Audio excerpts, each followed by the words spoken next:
So well guys, जैसा कि आप सभी को पता ही होगा कि ट्रैम्प ने अपनी थ्रैक्सन 400 को इंडियन मार्केट के अंदर लॉन्च कर दिया।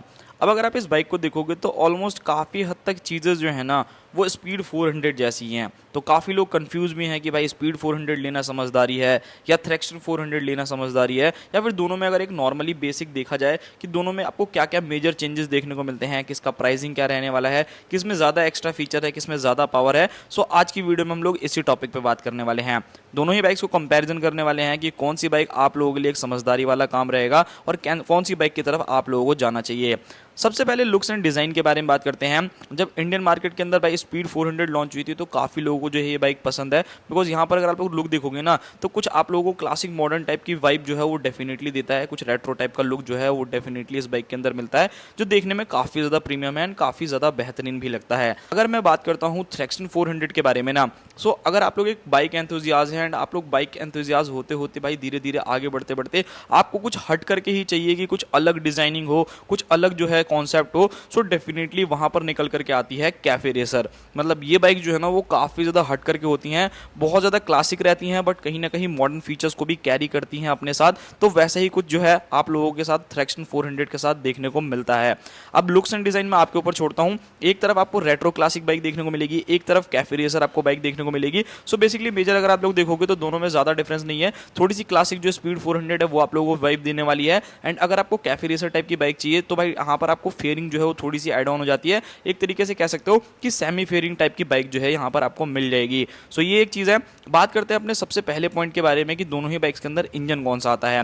अब अगर आप इंजन देखोगे तो इंजन की जो कैपेसिटी है ना, यानी जो सीसी है, वो ऑलमोस्ट आपको सेम ही देखने को मिलेगा। चाहे आप स्पीड 400 के अंदर देख लो, यहाँ पर आपको 398 सीसी का single cylinder liquid cooled F5 BS6 complaint engine देखने को मिलता है, जहां पर आपको 39.5 bhp का मैक्सिमम पावर, 37.5 न्यूटन मीटर का टॉर्क जो है ये बाइक जनरेट करके देती है with a 6 speed gear box. वहीं अगर मैं बात करता हूँ थ्रैक्सन 400 के बारे में, सो ऑब्वियसली इस बाइक के अंदर भी सेम ही इंजन है। मतलब 400 सीसी का जो है इस बाइक के अंदर आपको इंजन देखने को मिलेगा, 398 सीसी का single cylinder liquid cooled F5 BS6 complaint engine, जहां पर ये बाइक लगभग 42 bhp का maximum power and 37.5 Newton metre का टॉर्क जनरेट करती है। सो देखो, अगर आप इंजन पावर को देखोगे ना तो 1 से 1.5-2 bhp जो है वो आपको ज्यादा देखने को मिलेगा थ्रैक्सन के अंदर। बट मेरा यहाँ पर ये मानना है कि हाँ, ऑब्वियसली भाई जब भी कोई कंपनी जो नई बाइक लेकर आती है तो उसकी इंजन की थोड़ी सी ट्यूनिंग जो है वो ऐसी करती है कि थोड़ा बहुत पावर जो है वो आप लोगों को मिल जाए। बट मेरे को लगता है कि रियल लाइफ में अगर आप सोच रहे हो कि बहुत ज़्यादा डिफरेंस आ जाएगा इस चीज़ से, तो मुझे नहीं लगता कि ऐसा कुछ भी होने वाला है।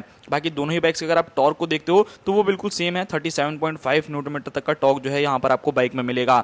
अब बात कर लेते हैं मेन चेंजेस के बारे में कि दोनों ही बाइक्स में अगर आप लोग मेजर डिफरेंसेस देख रहे हो ना कि वो आपको क्या देखने को मिलेगा। तो सबसे पहला, जैसे मैंने आपको बताया कि यहाँ पर अगर आप लोग देखोगे ना तो एग्रेसिवनेस, यानी कि जो स्पीड 400 है वो एक ऐसी बाइक है जिससे आप लोग अगर लॉन्ग टूर करना चाहो, इसके अंदर आपको सिंगल हैंडल बार देखने को मिलता है, एकदम अपराइट पोजीशन मिलती है, जिससे अगर आप लोगों को 300, 400, 500 किलोमीटर या फिर उससे ज़्यादा की भी राइड करनी है ना, वहाँ पर आपको कोई भी इशू नहीं आएगा। बहुत आराम से कंफर्टेबल तरीके से जो है वो आप लोग कर लोगे। बट अगर मैं बात करता हूँ थ्रैक्सन 400 के बारे में ना, तो डेफिनेटली इस बाइक के अंदर आपको क्लिप ऑन हैंडल बार्स मिल जाते हैं, जिसकी वजह से बाइक जो है वो काफ़ी एग्रेसिव हो जाती है। एंड अगर आप थोड़े बॉडी बिल्डर टाइप के बंदे हो ना भाई, तब तो आप लोगों के ऊपर और भी ज़्यादा सूट जो है ये बाइक करने वाली है। सो यहाँ पर मैं आपको यही कहूँगा कि अगर आपको सिर्फ और सिर्फ मतलब एक होता है ना कि आप प्राइमरी बाइक जो है वो आपके पास ऑलरेडी, आप एक सेकेंडरी बाइक जो है वो लेना चाहते हो थोड़ा सा मतलब ऐसी शोबाजी करने के लिए या थोड़ा बहुत ऐसे अपने शौक के लिए लेना चाहते हो, तो तब उस कंडीशन में जो है थ्रैक्सन 400 एक ज़्यादा बेटर ऑप्शन रहने वाली है। बात करते हैं नेक्स्ट चीज़ के बारे में। सो यहाँ पर अगर आप देखोगे तो दोनों ही बाइक्स में जैसा मैंने बोला कि आपको पावर का डिफरेंस देखने को मिलेगा, लगभग 2 bhp का डिफरेंस मिलता है। सो अगर आपको थोड़ा सा और ज़्यादा रिफाइन इंजन चाहिए, थोड़ा सा और ज़्यादा परफॉर्मेंस ओरिएंटेड चाहिए स्पीड 400 का ही, सो आप डेफिनेटली थ्रैक्सन 400 की तरफ जो है वो जा सकते हैं। बात करते हैं इसमें थर्ड चेंज के बारे में, जो कि रहने वाला है वेट में। यहाँ पर अगर आप लोग स्पीड 400 को देखते हो, ये बाइक आपको 176 kg के अराउंड जो है वो वेट करती है इंडियन मार्केट के अंदर। एंड अगर मैं बात करता हूँ थ्रैक्सन 400 के बारे में, तो वो लगभग आपको 183 kg के अराउंड वेट करेगी।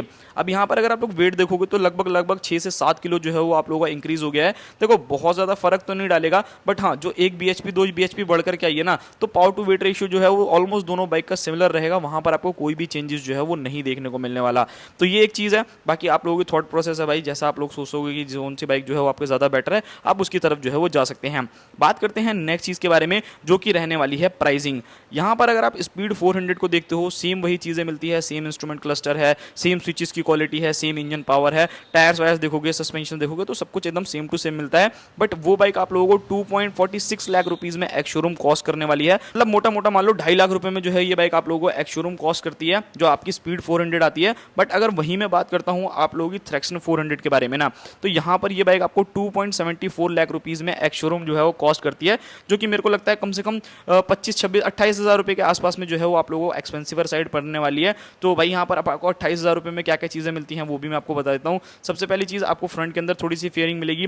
पीछे अगर आप जाते हो तो वहाँ पर आपको काउल देखने को मिलेगा। एंड कुछ चीज़ अगर आप नोटिस करोगे तो जो आपकी जो थ्रैक्सन 400 है ना भाई, उसकी जो टेल लाइट है उसकी रीडिज़ाइन जो है वो कर रखी है। एंड अगर आप स्पीड 400 में जाओगे तो उसमें आपको थोड़ी अलग से डिजाइनिंग देखने को मिलती है। सो यही है मेजर जो चेंजेस हैं, मतलब 3 से 4 चेंजेस जो है वो आपको बाइक के अंदर देखने को मिलेगा। फ्रंट के अंदर आपको फेयरिंग मिल जाएगा, रियर में काउल मिल जाएगा, बार एंड मिरर जो है वो आप लोगों को इस बाइक के अंदर देखने को मिलेंगे। सो अगर आप लोगों को लगता है कि भाई आप लोगों के 27-28 हज़ार रुपये जो है वो आप लोगों को वर्थ लगते हैं उस बाइक के ऊपर, सो आप डेफिनेटली उस बाइक की तरफ जा सकते हैं, वहाँ पर कोई इशू जो है वो नहीं रहने वाला। बाकी अगर आपको लगता है कि नहीं भाई 28 हज़ार रुपये ज़्यादा महंगी है, सेम ही चीज़ें ऑलमोस्ट है, बस आपको एक फेयरिंग ही तो नहीं मिल रही है, तो आप स्पीड 400 की तरफ भी जो है वो जा सकते हैं, वहाँ पर कोई इशू नहीं आने वाला।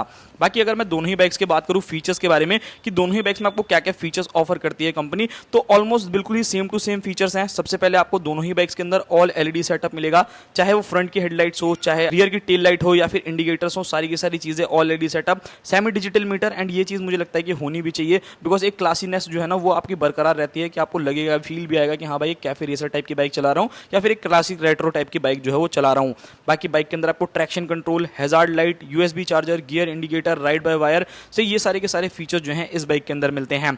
नाउ बात करी जाए भाई यहाँ पर अगर कंफर्ट के बारे में कि कंफर्ट कैसा रहने वाला है, कौन सी बाइक का ज्यादा रहेगा। सो भाई ऑब्वियसली अगर आप यहाँ पर थ्रैक्सन 400 को देखोगे तो इसके अंदर आपको सिंगल सीट मिलती है। वैसे तो सीट काफी ज्यादा चौड़ी है, सो अगर आप एक सिंगल बंदे हो तब तो भाई आप लोगों के लिए ठीक है। बट हाँ, अगर आप लोग कंधे के मामले में देखोगे ना तो यहाँ पर थ्रैक्सन 400 आपको काफी ज्यादा दर्द देने वाली है। एंड अगर आप स्पीड 400 को देखते हो तो इसकी दोनों ही सीट जो है वो काफी बढ़िया है। सो अगर आपको राइडर और पिलियन दोनों को ही लेकर के जाना है तो वहां पर आपको कोई भी इशू जो है वो नहीं आएगा, आराम से जो है वो दोनों ही बाइक्स को आप लोग चला लोगे। तो यहाँ पर मैं यही कहूंगा कि भाई अगर आपको ज्यादा कंफर्टेबल बाइक चाहिए तो आप स्पीड 400 की तरफ चले जाओ, एंड अगर आपको एग्रेसिव बाइक चाहिए तो आप थ्रैक्सन 400 की तरफ जा सकते हैं।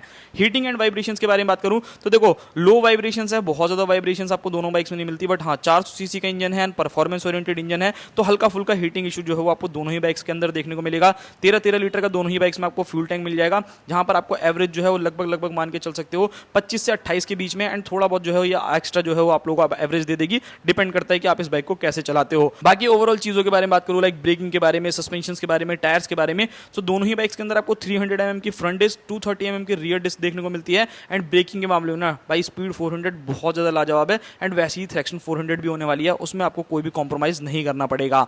दोनों ही बाइक्स के अंदर आपको फ्रंट में यूएसडी सस्पेंशन देखने को मिलते हैं, रियर की तरफ अगर आप जाते हो तो वहां पर आपको मोनोशॉक एब्जॉर्बर्स देखने को मिलेंगे। सो ये एक और चीज ज्यादा बेहतरीन रहने वाली है।